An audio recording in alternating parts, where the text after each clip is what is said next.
My computer's, I have no memory. I don't know if that's the interference.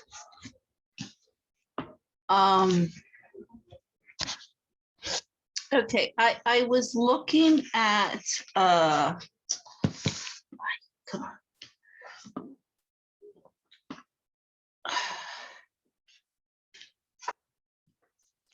There was some article, there's something about Governor Cuomo's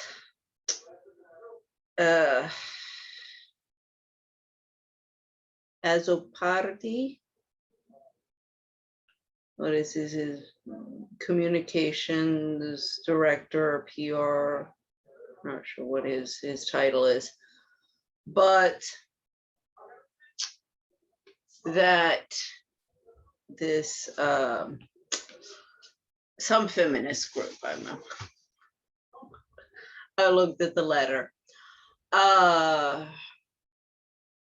Was that this was inappropriate spending of this fund that he has for campaigns, which is totally legitimate. And I mean, this Azopardi, he stepped down. So he's not on taxpayers' payroll anymore. He is on Cuomo's payroll. Cuomo hasn't been found guilty of anything. I mean, it's speculation at this point if he's going to continue with a political career or not. And if he has this fund, I mean, this is once again, this country is facing so many problems, and there are so many people involved in so much other stuff. It's ridiculous that the press is spending so much time on this. And the courts, because what they're accusing him of, okay, they can accuse him of that, but in order to find him guilty of that, they do have to go through some sort of process and demonstrate that for example, Governor Cuomo is done with a political career, and he's just using this guy for his personal PR stuff, which I don't think is the case, but that's what they would have to prove for this to have any kind of legitimacy. I don't.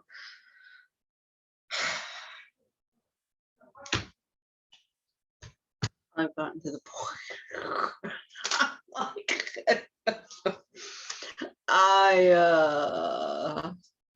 I stopped looking for logic a long time ago.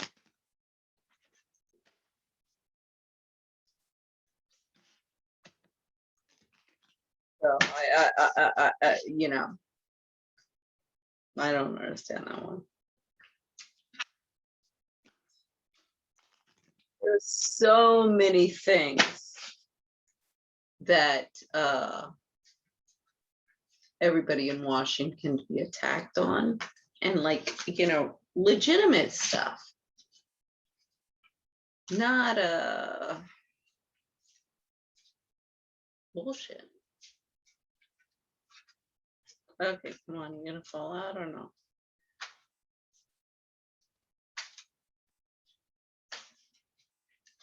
No, nothing's gonna fall out. Okay, there we go. It went off the bottom. How is that cheating? I just let it go. I don't know. Okay.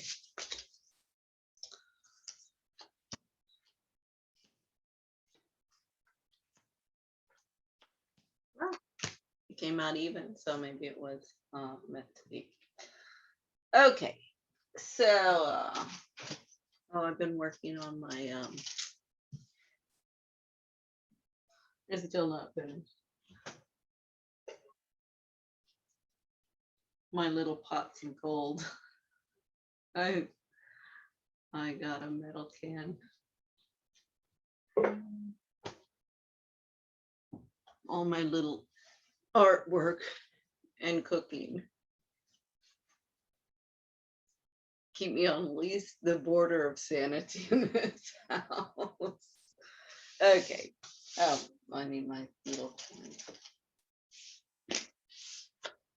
Okay, for the first pile, it's the feminist again. Both of them get this one gets 2 feminists.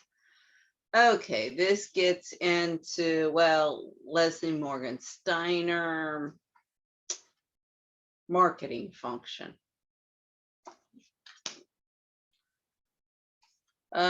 This one, oh my Lord.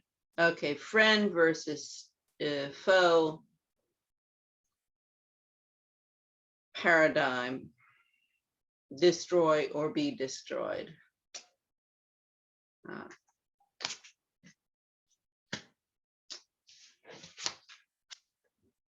Yeah, that's that's a tough one for me, but okay, yeah, I'll go with it. Okay.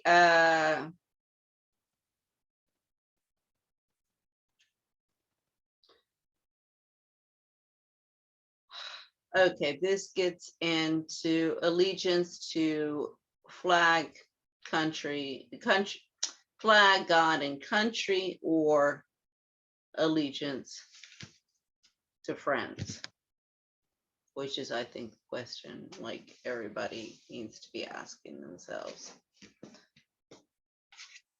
Because I pulled out a whole bunch of stuff that I had already covered. This is Ronald Reagan. I did cover him, but there's, it trickled down on war on drugs on this one. So I'll talk about that. Try and cover stuff that I haven't covered. Third pile, the American Libertarian Party and British Labour Party under Keir Starmer. And okay, yeah, I thought, yeah, I guess I didn't, I haven't looked at him. Okay, John Boehner, former representative from Ohio. Okay, we'll just get on there right now. Oh, I did my tallies, and I'm like at 200 positive, and I forget what that brings them to. But my opponents, all the players in Washington, are like 200 negative. I forget, it was 190. It should be 194. But anyway, see how the transfer of money can occur as fast as it was transferred from the pockets of the people to the 10 percenters and 1 percenters and 0.1 percenters. Because if the 1 percenters and 0.1 percenters have been allowed to enrich themselves and trickle up, if you will, instead of trickle down, it is because the 10 percenters, who are, the the professionals who they're earning, 100K to what, 2, 3, 4. I don't know when you get into the 1%ers. I think I think you gotta get into the millions right now to get into the 1%ers. But the 1%ers and their 1%ers are maintaining their trickle up because the 10%ers are turning a blind eye to all the crap that's going on. So, okay, let's start with yeah, this is easier than the other one. With Leslie Morgensteiner. Okay, she's a bigwig marketing. I forget.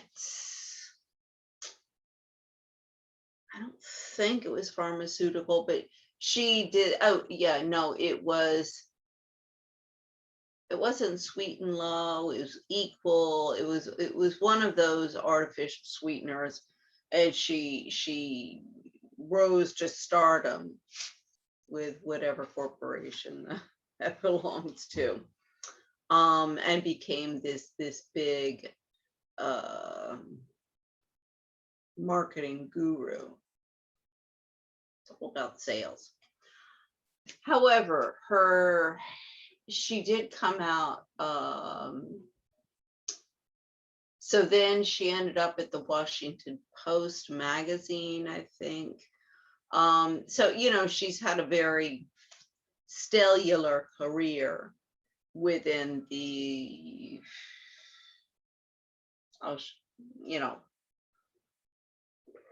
celebrities, business and journalist celebrities. But she came out with a book, Crazy Love. And now, she does TED Talks. She's all over the place. She's gotten her niche in the Washington ruling elite. And Crazy Love, her I believe this is her first book, talks about her first marriage. And I mean, how the guy, the night before they get married, he holds a gun to her head.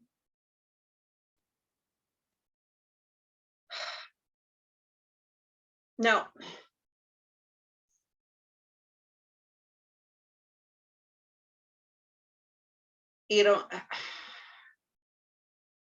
victims have to start understanding as well. I mean, this is a double-edged sword, because one thing, when you have children,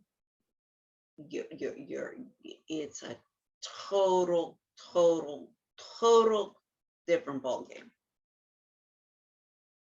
Women who have children in this situation, they can be taken from them, because that's happening 70 to 90% of the time in the courts. And it appears the worse the abuse, the more the children are being handed over to the abusers. So it's a whole different ballgame for these women.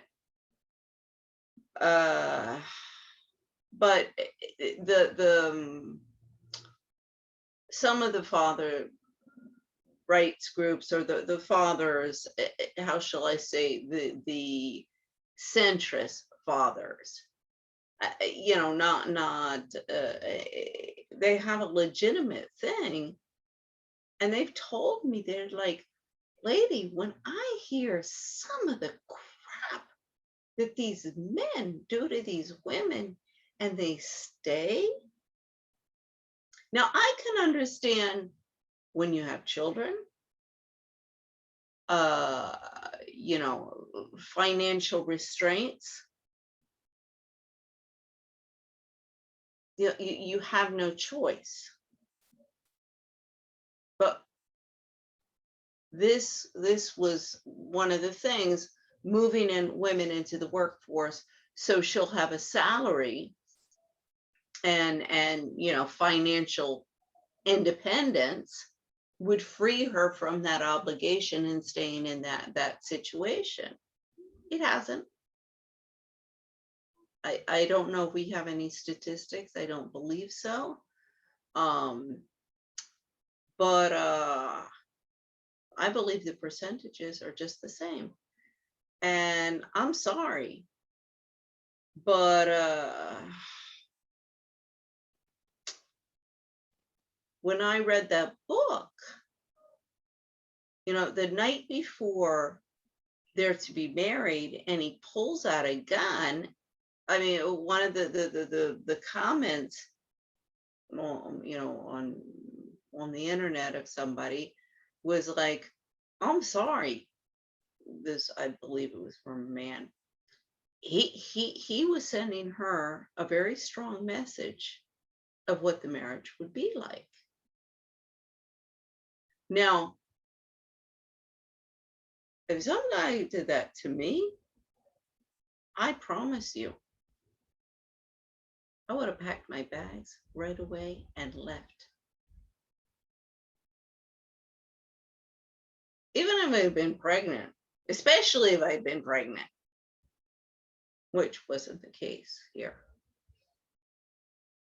So yes, Leslie Morgan Steiner was a victim, but once again, I've tried to talk to her. I don't know how many times I went to one of her, it was at a TED Talk. I got up, and I talked about the problem in family court. She's very much aware of it. She even came in one time when I was working in Bindas. And this also, this is another thing that yeah, I know I'm going to get raked over the coals on this one, but she'll go from overweight to underweight. Now, when they took my kids, yeah, I fluctuated, about 20 pounds, maybe a little bit more. But and I'm a bit overweight now, but I don't fluctuate like 50 plus. And I mean, I've been facing some stuff that she hasn't been facing in the past years. So then she came out with another book. See, this is also my issue with Leslie Morgan Steiner. Then she came out with another book, Mommy Wars. Now, well, okay, it was sort of entertaining, but how is it that she's getting money for these book deals? I got a book proposal. I've had it for a long. I've got several, but nobody will give me a voice. So this is where, see, she's one of the rebels within the politically correct feminists.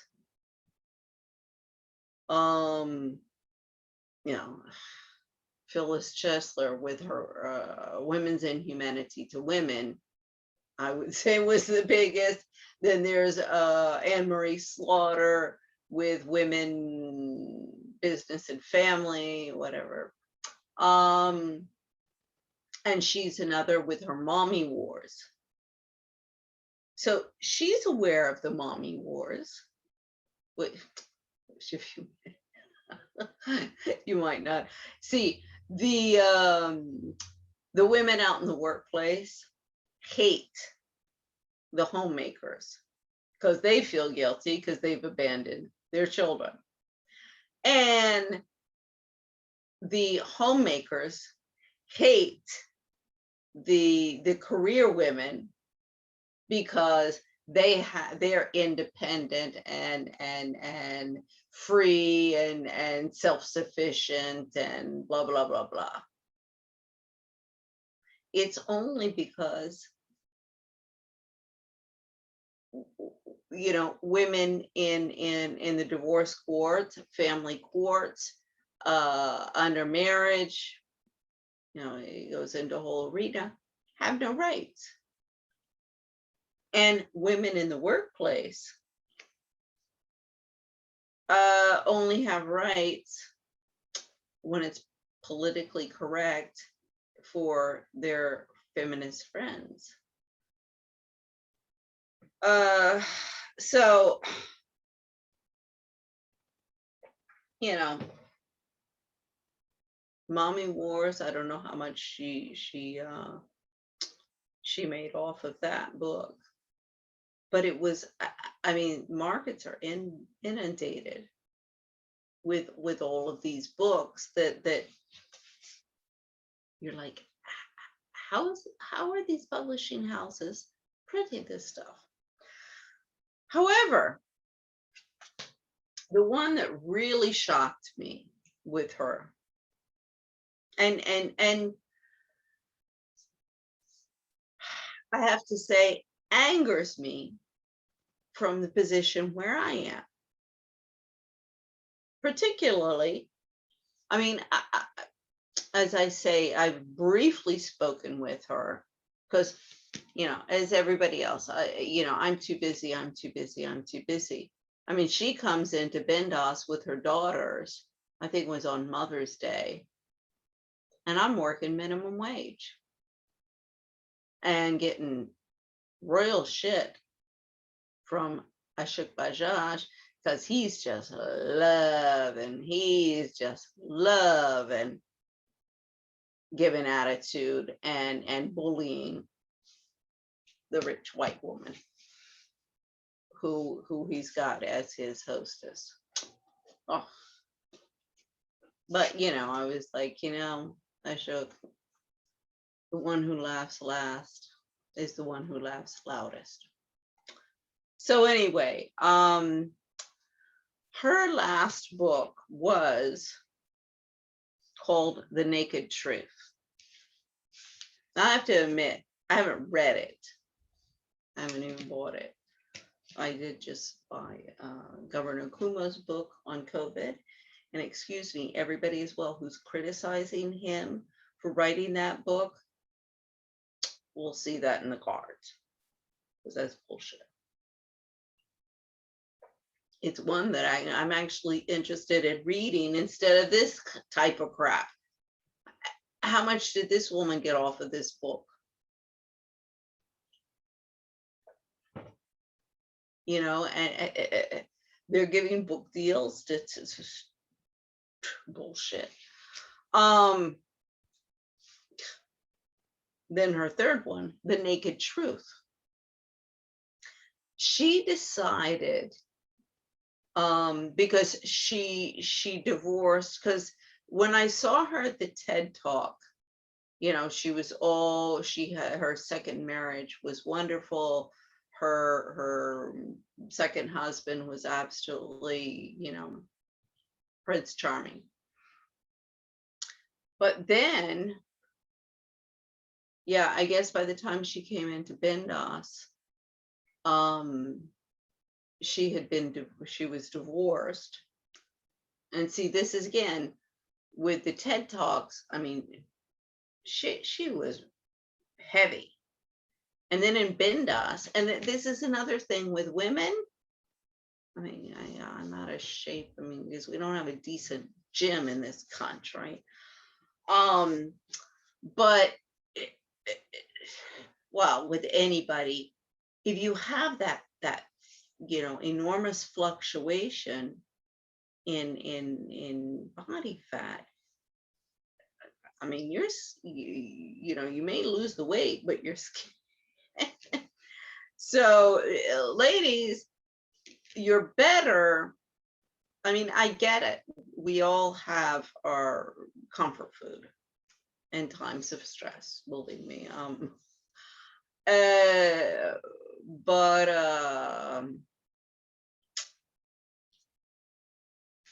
the older we get, the harder it is to deal with it. So anyway, so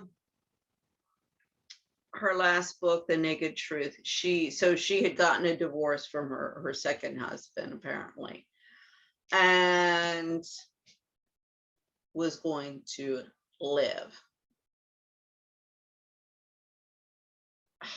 Gosh, I read the introduction, the beginning of the book a couple when it came out, I think. But basically, she was going to see how many lovers she could have during the year, or I forget what her goal was, something to that effect.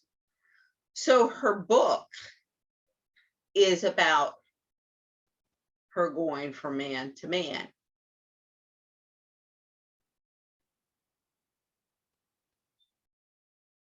I couldn't believe it. I really couldn't believe it.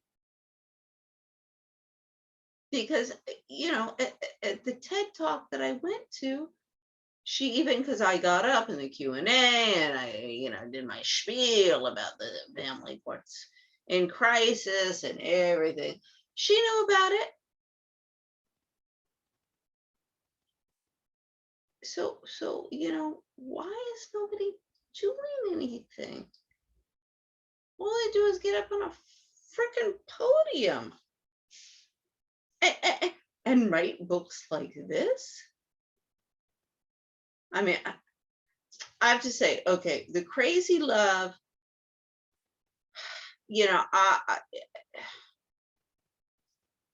I don't want to judge other women in situations like that.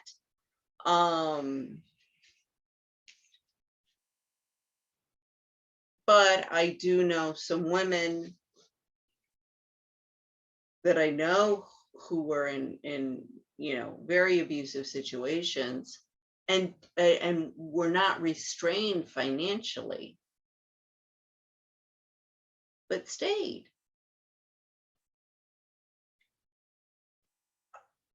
So, it's not all black and white. Not at all, not at all, not at all.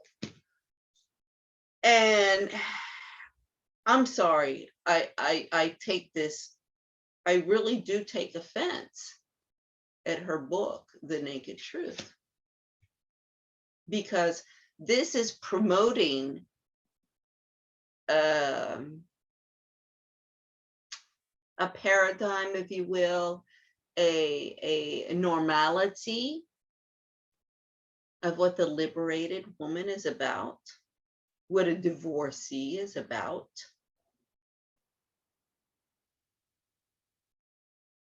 See, she's another one of the feminists. Put me on a podium or if they courtroom, I don't care.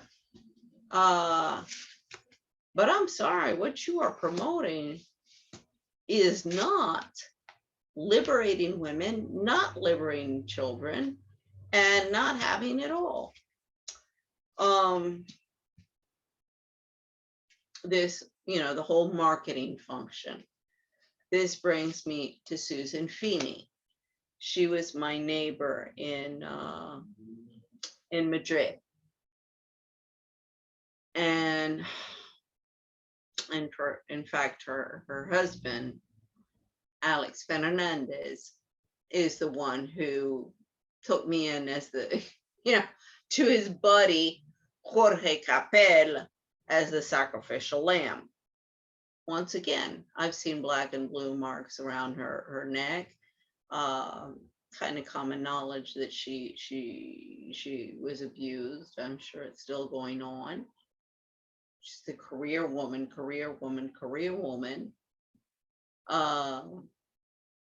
So why does she stay? But she was the marketing director for Bank of America. We met them. He was a lawyer for Bank of America. She was marketing director, and they were expats. They had been sent by, she's American, but he's Spanish, and they were sent to Spain. But they they wanted to stay. They wanted to stay. Then they lost the expat status, and then both of them, I think he was let off first, and then maybe her. But both of them, they've stayed there. She keeps on doing, she's, I don't know, since then, manufacturing goods, but like interior design, furniture. I mean, this is, I'm like, you guys, you know how many websites there are out there of people selling luxury, interior design ideas and furniture, baby clothes, beauty products, their own lines, or, I mean, that's la mode. Believe me, the web designers, they're raking in on that thing. The people with the websites trying to sell, I'm not so sure. So she's done a couple of things like that. And of course, struggling like her husband. I don't know what her husband's doing now. He's going to be in problems when Jorge Capel starts spilling the beans and stabbing him back.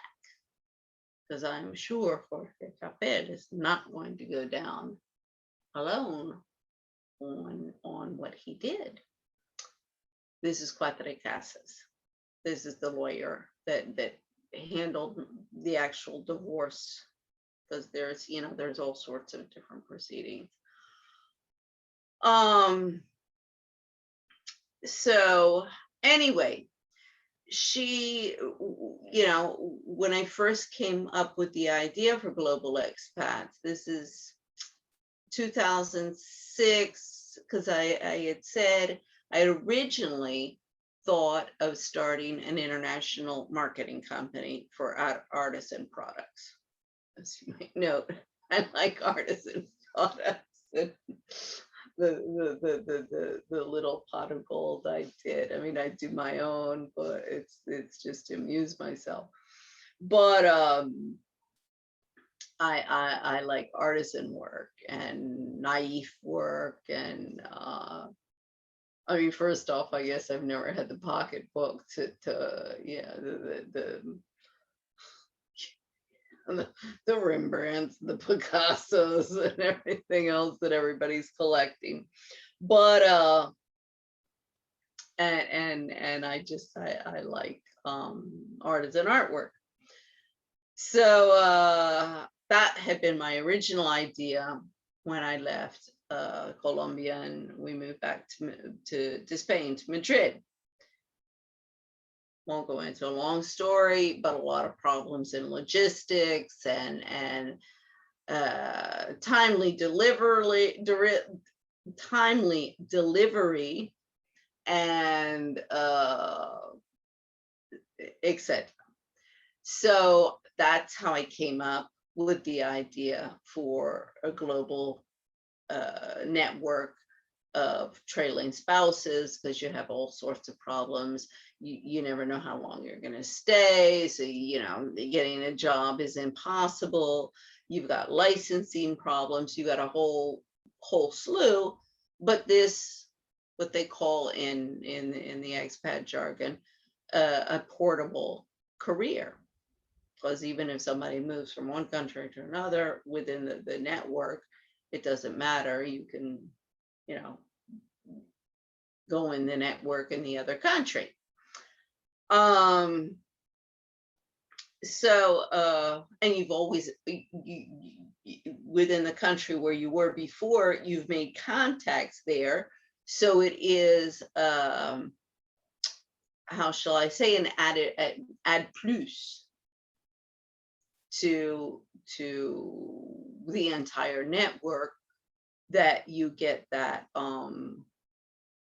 that exchange, if you will, between all of these, because believe me, a lot of them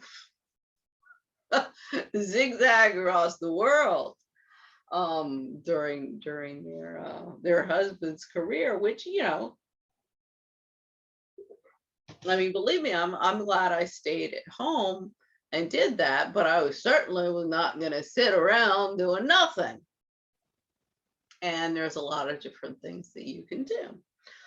So anyway, I just,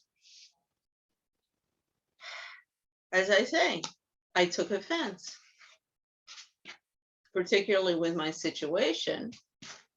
She knows me. I mean, okay, not aware of my situation, but if she wasn't signing book deals and schmoozing and you know, grappling up the ladder of success in Washington society, I mean, I've seen her in some of these socialite magazines or whatever. I'm like, all of you little ladies in these little magazines, for the photo,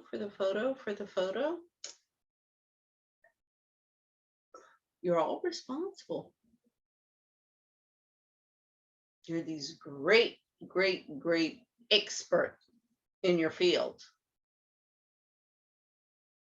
Why are we in such a shit show then? Accountability.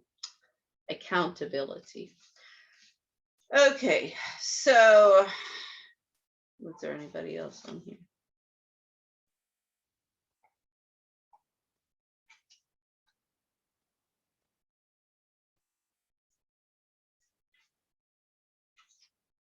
Sorry, I've got these little notes here.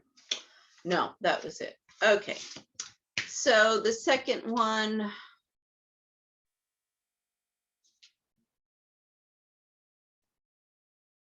Okay, let's do this.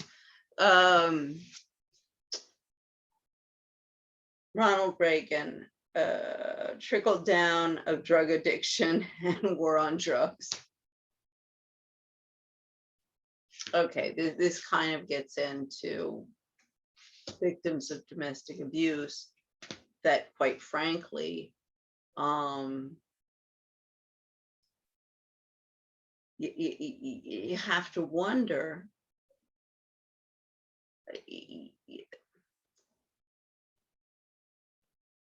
there are sadomasochists in this world. And not all of them put on those black outfits. When I was in college, I don't know if anybody was here in the 80s in Washington, but just below Wisconsin and M, Houston's, and you'd always have a line at Houston's, and 2 doors down from Houston's was this sex shop of Georgetown. So when we're waiting for a table at Houston's, we used to go in there and would look. I mean, the back room was the S&M room. I was like, whoa, you people are real. I mean, okay, the front of the room was amusing, and most of it was amusing paraphernalia. And okay, you can amuse yourselves while you're waiting for your table. So anyway, there are people out there who, let's just have some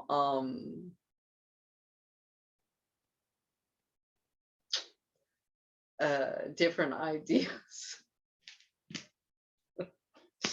So anyway, you know, we got trickled down of a really dysfunctional society. Really. And I just,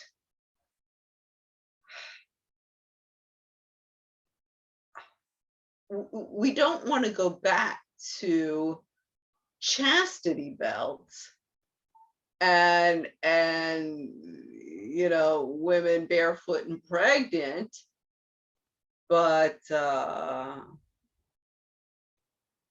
just and the more I see on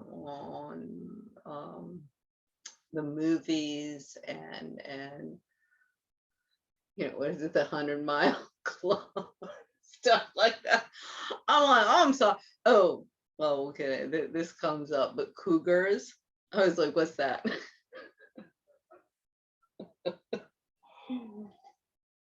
Believe me, when I got back to the United States, people were like, where have you been? I'm like, I guess on planet Mars, because not around this stuff. So trickle down in the United States really has trickled down a lot of dysfunctionality, drug addiction, and until we get rid of the war on drugs, it'll just keep on escalating. What do I have here? We'll get more drug dealers, more police, more military, more weapons, more arms, more prisons, more bloodshed, more violence, more human rights violations. And I'm sorry, the motor behind that are the women out there who are too busy having it all. And remember, I don't know if anybody remembers this, but I think it was definitely in the 70s, and I think even went into the 80s, and you'd see it on TV, like a publicity, and at that time I was like, oh, would you shut up? Because the last thing I needed was that, but it said, where are your kids? And I was like, are you kidding? With the control freak that we got here, we don't need anybody reminding her. But people, where are your kids? And ladies, where is your husband?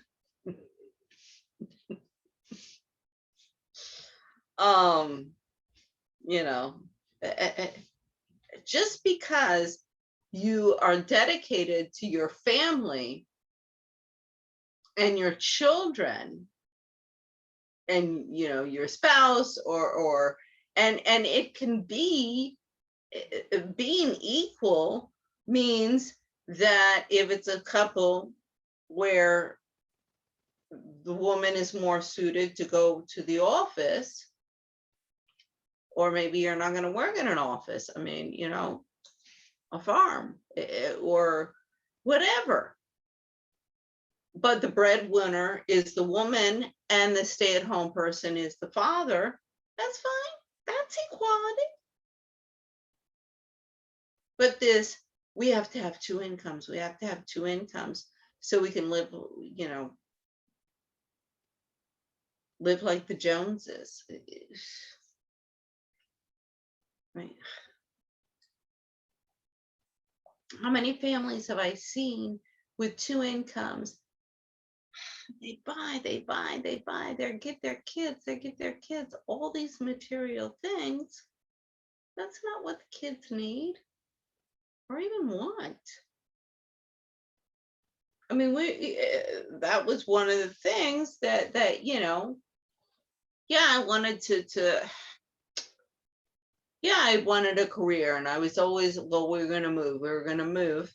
But as I always say, at the end of the day, I am glad everything that I've gone through, everything.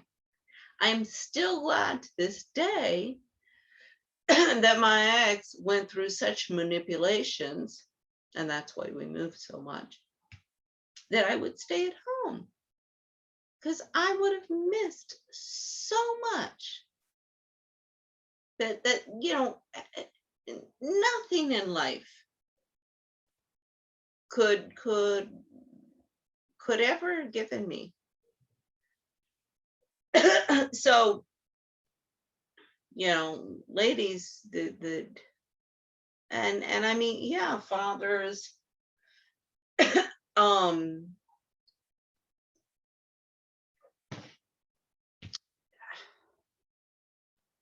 how shall I say, they have a connection with their children, they have an attachment with their children, but the maternal attachment, particularly when they're young, is very important.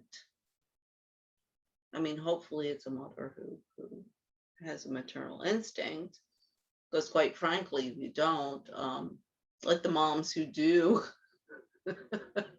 have 4 and 5 kids and stay home, and we can keep the population going like that. And you who don't want to have kids, don't have kids. That's fine. But don't have children and then resent the fact that you had children your entire life and that you sacrificed your life, or you just had them to show what a great person you are, can have it all. Because believe me, the mothers out there, or the parents out there who have children for show, the kids know. And that's why a lot of them are on drugs. Okay, so the third pile, let's go to, let's do this one.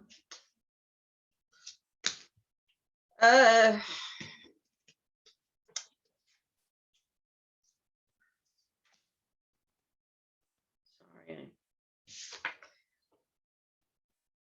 John Boyner, former representative from Ohio. Okay, yeah, he's long time swamp dweller, Washingtonian. Not much I could find about his family life. Rags to riches story from Xavier, Xavier, I guess we say in English, University. His wife is a real estate agent here in DC. That, you know, basically everybody who's been in the real estate business in Washington in the past 50 plus years are just cha-ching, cha-ching, cha-ching, and turning a blind eye to everything and here to cash in.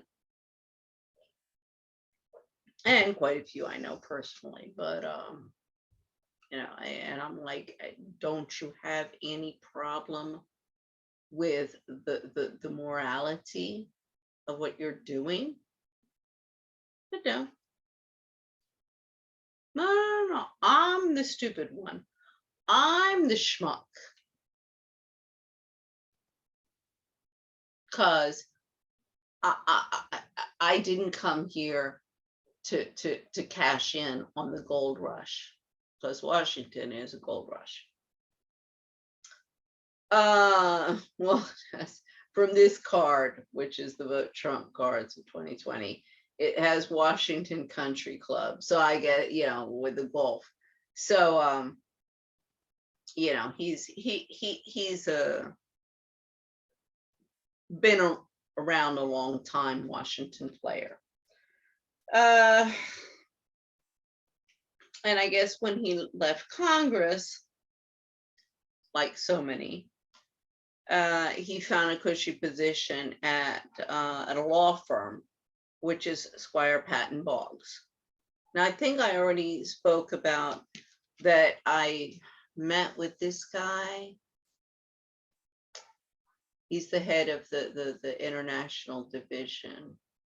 I think 2014, 2015, because, you know, I had sent him an invite on LinkedIn, And, you know, he wanted to find out about global expats. I explained to him the project. I explained briefly what had happened in Spain, in Madrid, and why I wasn't able to, you know, get it started, and, you know, everything that's happened. I mean, you know, you would think, my husband had, well, my ex-husband, lots of connections with money. I mean, we'd be sitting pretty. See, what people have to understand is that ultimately everybody thinks it's about, they want money and prestige and fame. But what's even more important for all of these psychopaths and narcissists is control, and they will self-destruct. I mean, story of my parents and my mother. My mother, you know, same mold. So are my two sisters. But ultimately, these Machiavellian games and this desire to control and manipulate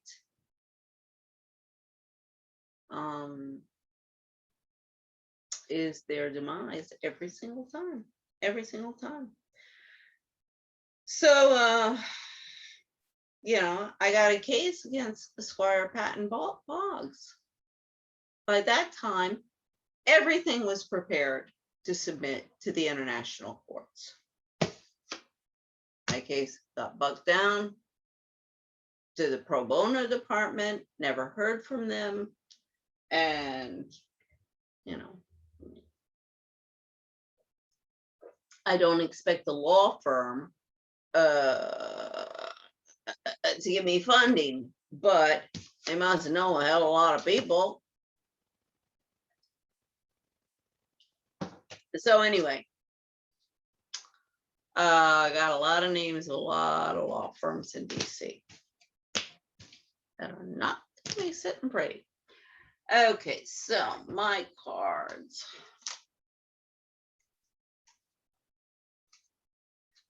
I should have woke up at 4:30 this morning. I couldn't get back to sleep.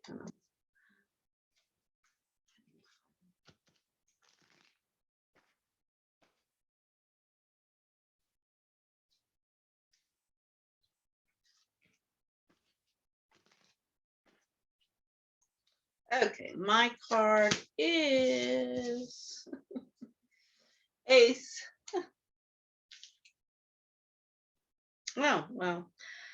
Michael Flynn, National Security Advisor, Putin's pawn, resigned when caught lying to FBI about his communications with Russian ambassador Sergei Kinslak to ease US sanctions against Russia, pleaded guilty to felony of lying to the FBI and entered into agreement to cooperate with federal authorities in the Russia investigation.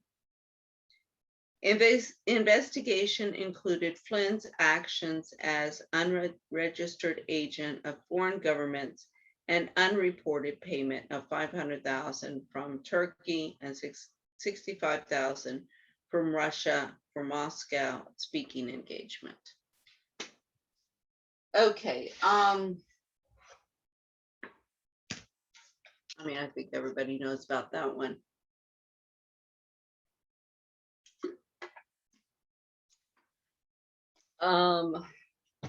What I have to say about Flynn, again, this is kind of off the map of everybody, but right after the Trump elections, and I forget the timeline exactly, but so Flynn's going to come in as security, National Security Advisor for Trump. And James Ryan, this is a case that I've been trying to get. I don't know if this has come up yet or not. To assist, because this is a case in Japan, and it's not a custody case. It's James Ryan. There was some intellectual property theft with his. He works on medical technology interventions, but from the business side. He's not a doctor, but in developing that. And so I don't know, there was an intellectual property theft issue. It went to the Japanese courts, a lot of corruption. He documented all of the corruption, as I have in Spain, but everybody keeps on sweeping it under the carpets. The problem is they went after him by going after his son. I'm pretty sure this is a special needs child. And like, oh, it's just horrible. It's just horrible. They tried to suffocate the child. That didn't work. They probably depended on the father. They've been doing he's been in several different hospitals. Nutshell, I think he's got caught up in a Ponzi scheme, if you will. In Japan, that bottom line are ending up with doing like experiments, like Auschwitz type experiments on special needs children that, you know, are very, very, I don't know, in this case, the child, the state of the child, it's just, it's horrific. It's horrific. I mean, the father was like, look at the photos. Look. And I said, no, you have to leave it up. You have to leave it up. But I can't look at it. Because if I look at all of the details, I'll lose it. You know, I believe you. The poor people that come to me and they're like, it's the truth. I said, I know it's the truth. I mean, who's going to make this stuff up? I mean, anybody who believes that everybody out there, and I mean, they've got evidence, documents, you know, would actually spend their time producing all of this stuff for a con job? You gotta be pretty sick in the head and be a real big con artist to think that that's what other people are doing. So anyway, horrible, horrible, horrible case. And in fact, when James Ryan contacted me, and because you know, I'm out there on the internet, and he said everybody keeps on saying there's nothing can be done. I said, what the fuck? Bullshit. Of course something can be done. It is the American consulate in Tokyo that needs to be giving a colonoscopy to the Spanish government. Japanese government. No, Caroline Kennedy. Well, she came in after the fact, but I'm like, I don't care. You get a letter. So, you know, the embassies need to stop a little bit more with the soft politics or soft diplomacy, excuse me. and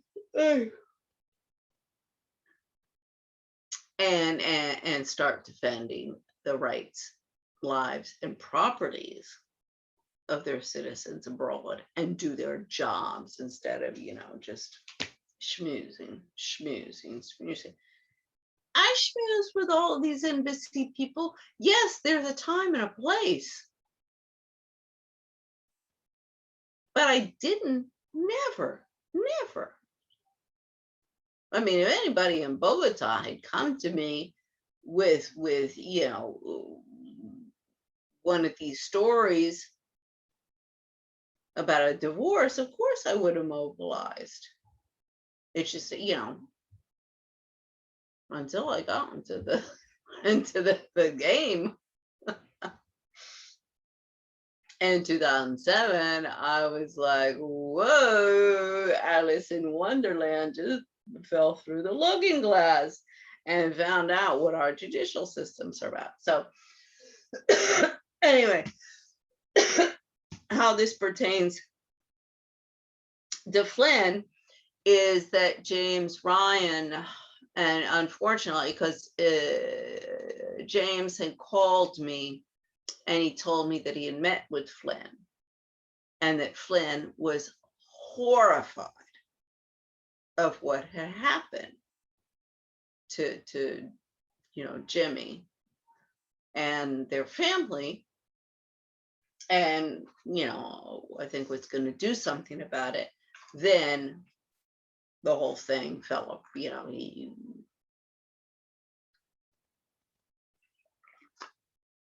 The attacks against him started. Now, I'm not going to speculate. The only thing is I'm like, so the only thing that I'll say on this is, wait a second, he was at a dinner party with the Russians. Everybody is these days. So, as I say, I have just, since the 2016 elections, I knew this was just going to be witch hunt after witch hunt after witch hunt after witch hunt after witch hunt, and nothing else.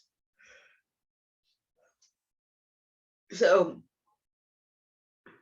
I haven't, and even, I mean, I follow. Okay, granted, right now I'm more focused on the Americans because that's where I am and that's where my work and activism work is. But I follow, the trends, if you will, and not in detail, but a whole bunch of countries all over the world, not just the United States. Something that IMF and World Bank and UN employees might want to think about, if not the rest of Washington. After all, this isn't, or it shouldn't be Mayberry with a bunch of hicks. Okay, so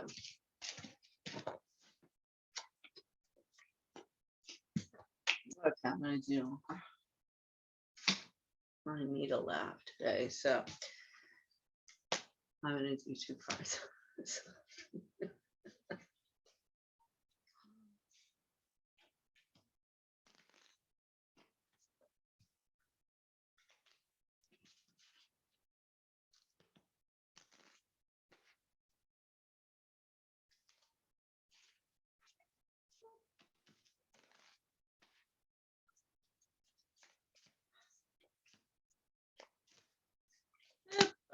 Okay, the first pile he gets, 'twas brillig, and the slidey tros did gyre and gimble in the wave. So, cacophony.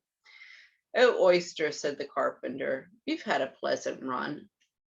Oh, I haven't done that. This was for the first pile. I pulled them up, but one would hardly suppose that your eye was as steady as ever. And mine was, why is a raven like a writing desk? And this I actually looked up yesterday. So let's see, wait a second, I picked these up. What the?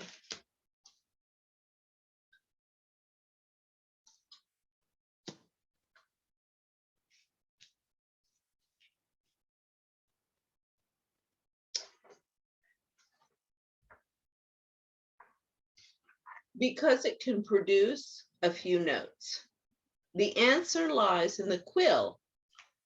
Both may be penned, but they can never truly be captive. I like that one. I can be penned, but I can't be captive. I thought that was cute. Okay. So, I'm gonna pull these again. We keep on getting the same ones. Okay, so I got 3 more cards. Okay, this one, yeah. Okay, this gets into, how shall I say, social issues that I'm trying to a little bit more focus on rather than just people, or groups. This gets into the Machiavellian games and the tactics of Machiavellian game players.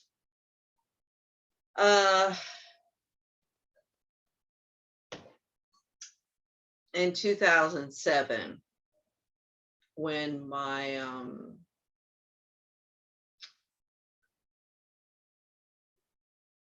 the litigation, if you will, for my case started, and the divorce, my parents, they were on vacation, they were passing through with my brother.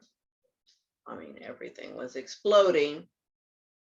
And this is when I asked my mother, I said, Mom, I'm down at the American consulate. They're not helping me because they're breaking me over the coals and the courts, and it's not going to end well for me and my children.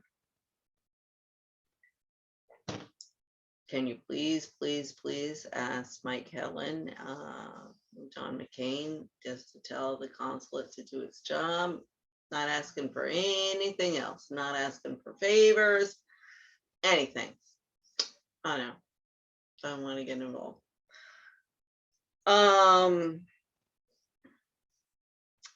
So she, but there was a good reason. I won't get into all of that, but she said to me, she said, oh, you always loved adventures. And I just looked at her and I was like, well, this is not exactly what I had in mind. Thanks. And then we were going over to Susan Feeney's house. They lived almost right across the street from us for dinner. We're walking over there and my mom says, oh, are they friend or are they foe? I was like, oh God.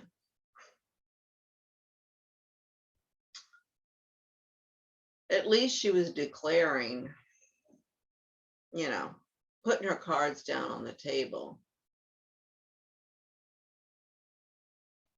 of what the situation was with her and everybody else in my family. I won't say anything more, but this is the mentality of the narcissist, the psychopath,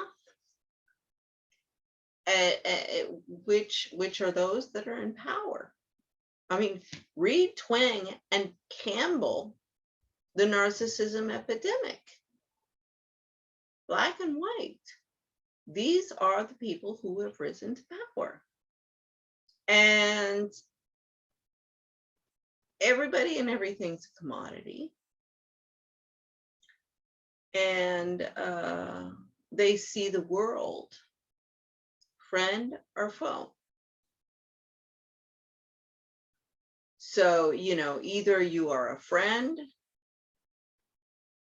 and if you don't buy into whatever your friend wants, you become a foe. I mean, I couldn't believe it. My brother, I'm telling my sister, yeah, your nationalism bullshit, you know where that's going to end you? Because she lives in Colombia. I said, if that becomes the status quo, there's nothing that prevents them seizing all your assets and your ex-husband. And where does that leave your status as your children? I mean, you know, there's a whole domino effect there. And throw you out of the country. What are you going to do? Where are you going to be? Well, that'll never happen.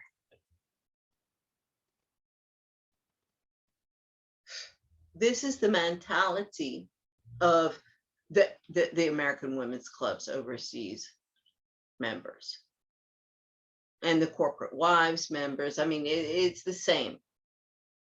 And this is why I came up with the idea for global expats, because the expat wives clubs, it's the corporate interests and the soft diplomacy. Oh, they're cashing in just as much on the soft diplomacy as the consulates and the embassies. You know, so this friend versus foe, or destroy or be destroyed. Because when I told my sister, you know, where are you going to be? My brother's like, are you threatening her? I said, how is this threatening her, and why would I be threatening her? I mean, when my divorce started and I saw all the shenanigans, as Christine Lagarde wants to call them, going on with my lawyers and the divorce courts, very clear. I said, don't pull this bullshit with me, because I will come after you. I mean, I couldn't believe how flagrant it was and how illegal it was. One of my neighbors, she said, is that a threat or a promise? I mean, I was kind of shocked, but I was like, a promise? I don't make threats to anybody. I tell you I'm going to do something, I'm going to do it. And it's not a threat. It's a promise that I'll hold you to account for what you're doing. But see, this is the mentality of every single freaking person I know, of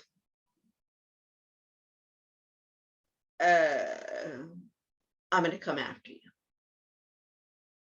Yeah, I'm going to come after a lot of people, but it's because they've broken the law. Not because I have anything personal against them. I mean, that really, really is sick. Really is. I mean, sure, I have personal things sometimes against people. I don't know. Yeah, I'm jealous of girls skinnier and younger than me. You know, whatever.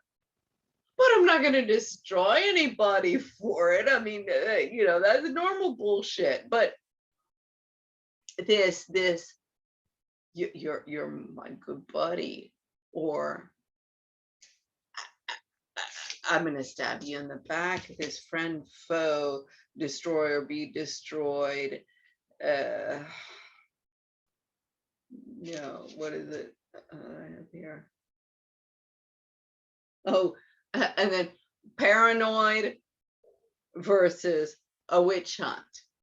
This is what I love when, all the backstabbers will always say, oh, you're just being paranoid. You're just being paranoid.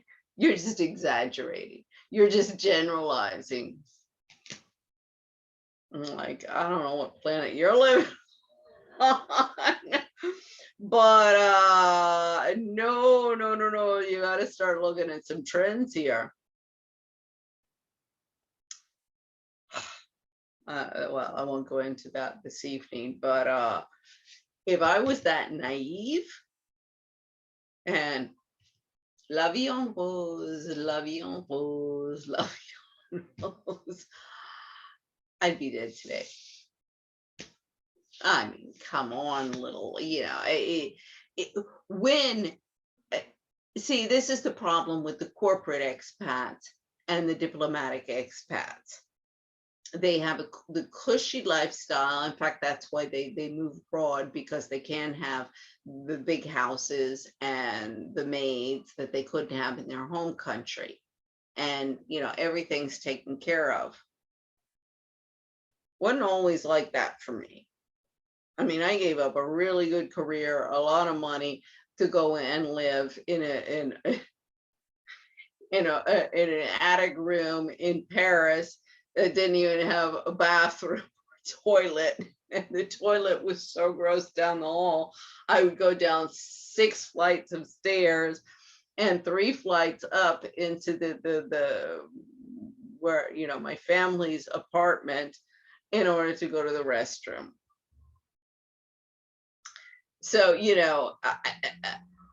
I didn't, move abroad for the wealth, the good life and the wealth that it afforded. In fact, I left that behind. And, okay, with my ex-husband, we weren't poor.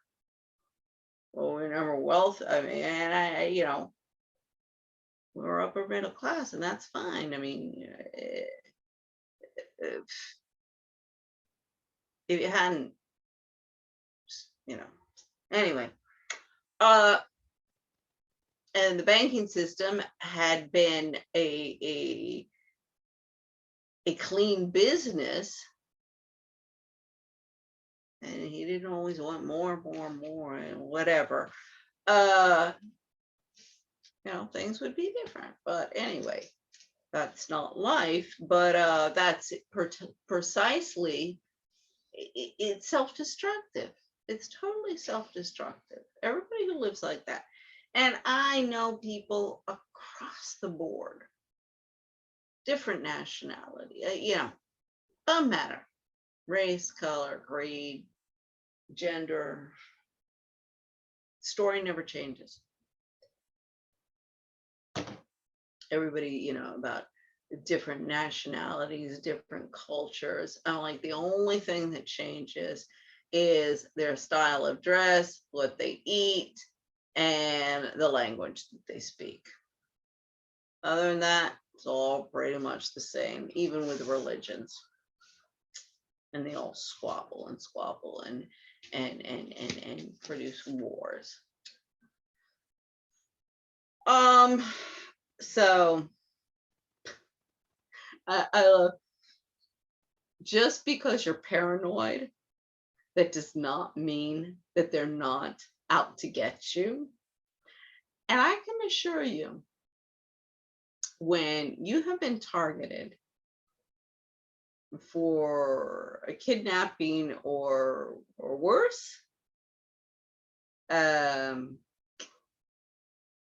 being paranoid is not counterproductive.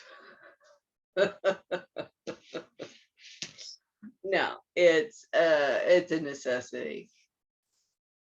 You scrutinize every single freaking thing under a microscope. because it's the difference between your life and death.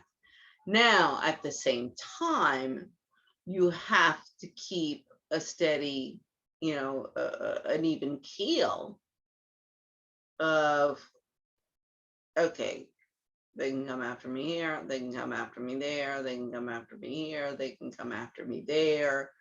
Okay, that's probably not going to happen. That's probably not going to. But see, this is where it's exhausting. You're constantly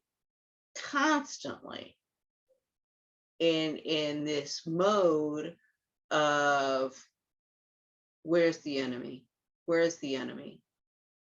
Who's the next person?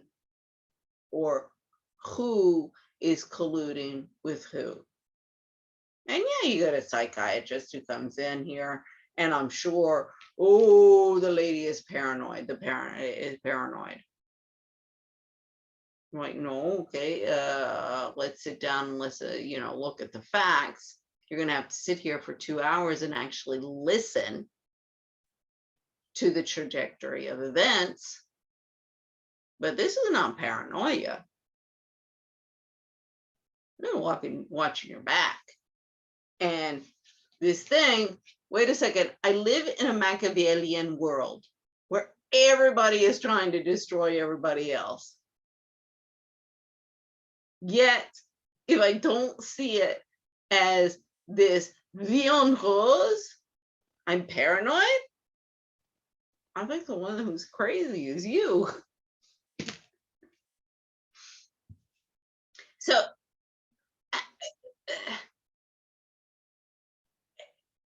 it's like there's no logic in what everybody's arguing. So now to the next one.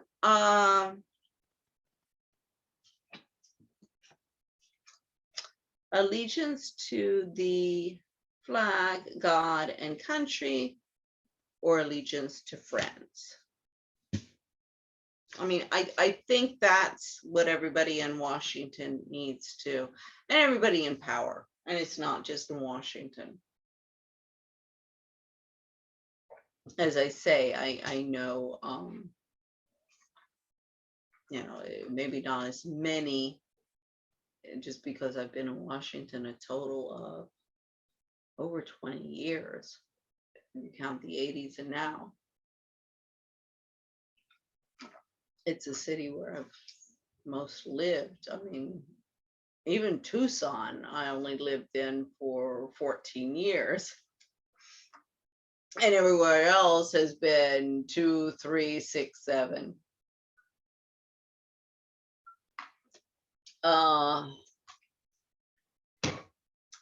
So, I know a lot more people in Washington than elsewhere, but I do know quite a few people in Europe, in France, and Spain. And the question is, where's your allegiance? Is it to your friends in your pocketbook, or straighten out this country and this world? Because otherwise, while you are busy going to your restaurants and schmoozing, they're going to start raping and pillaging in your homes. Okay, so the last one on this one. Okay, the American Libertarian Party and the British Labour Party, Keir Starmer. Both of these guys have gotten, both of these parties have gotten a letter. Keir Starmer, I did speak with Ken Moldman of the Libertarian Party.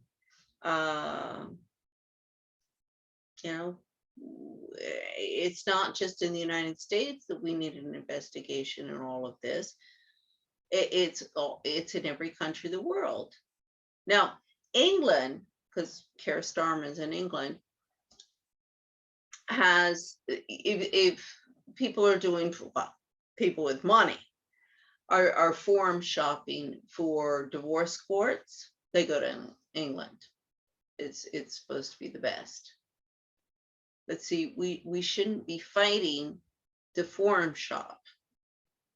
We should be like, no, we want justice for everybody wherever they are, and not, oh, she found a place that was sympathetic to her cause. That shouldn't be what it's about. But that's the Schlesinger case. That was a case. She was in Vienna.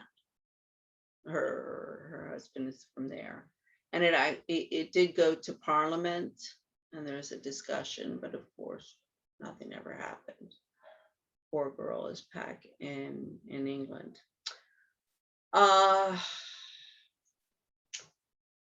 So where are these guys? What's going on there? We need some action.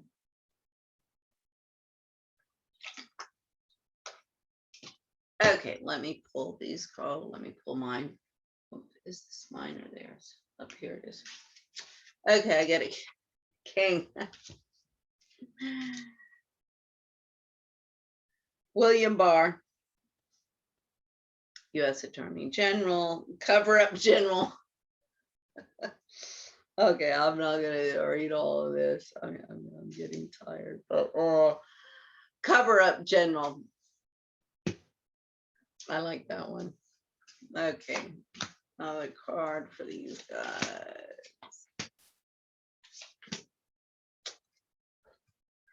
Okay, for friend versus foe, destroy or be destroyed. One side will make you grow taller, the other side will make you grow shorter. The friend one obviously makes you grow taller, and the foe one makes you grow shorter. Allegiance to the flag, God, and country, or friends. I'll see you safe to the end of the wood. So I'm not sure what that, let's see. Well, allegiance to friends, maybe in the protection rackets. Yeah, until the end of the woods, I'm your friend. But when we get out into the battlefield, everybody for themselves.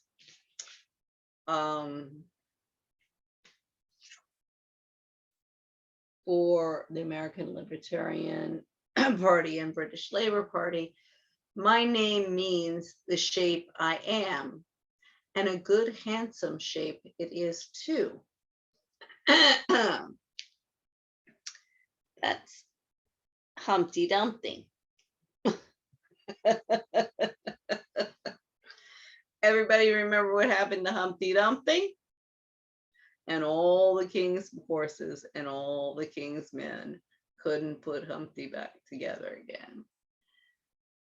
So I guess it remains to be seen if everybody will keep its shape, or they will fall off the wall and not be able to put back together again. Okay, for me, for William Barr, I get, oh, I beg your pardon. I mean, William Barr is a real piece of work. I think I put him in the same little category as Kellyanne Conway. And a few other, Mnuchin is also in there, but yeah, Trump had some real pieces of work in his, at least it was a revolving door of pieces of work. See, one of the problems is when you have a revolving door like that, they can't do too much damage because they're spinning their wheels so much.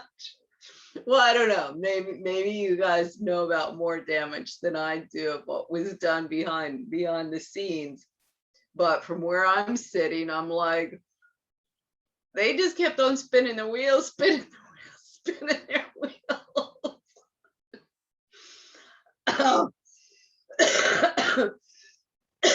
I mean, in 2016, I was being hysterical. I'm like, you people don't realize what's going to happen under this guy. Because my family is just the same. I know this mentality. I know what goes on in the mind. I know what's going on here. No morals, no scruples, cash in. It just out of control.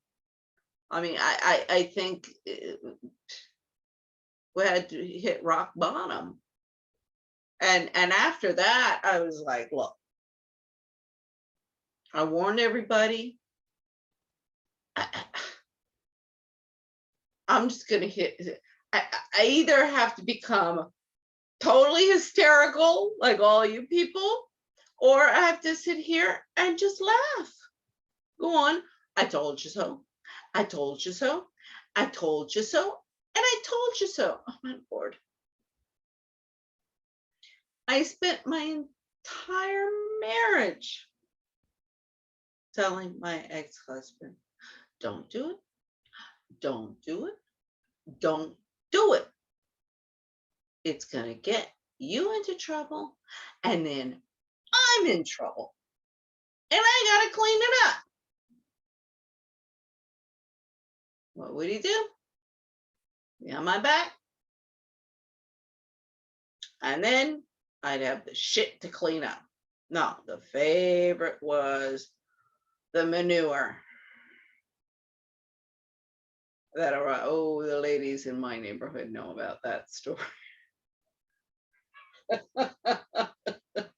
I warned him, I do not want your shit delivered on the day that I have 40 children coming over for a birthday.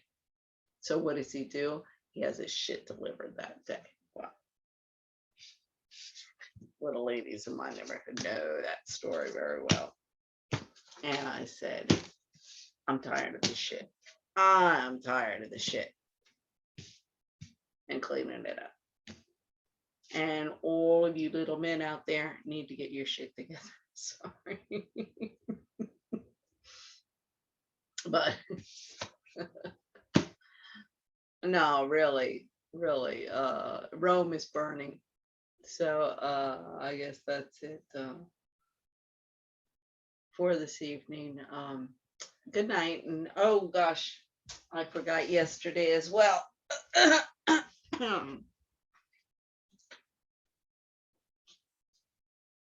Don't forget your masks. So good night. Have a nice evening.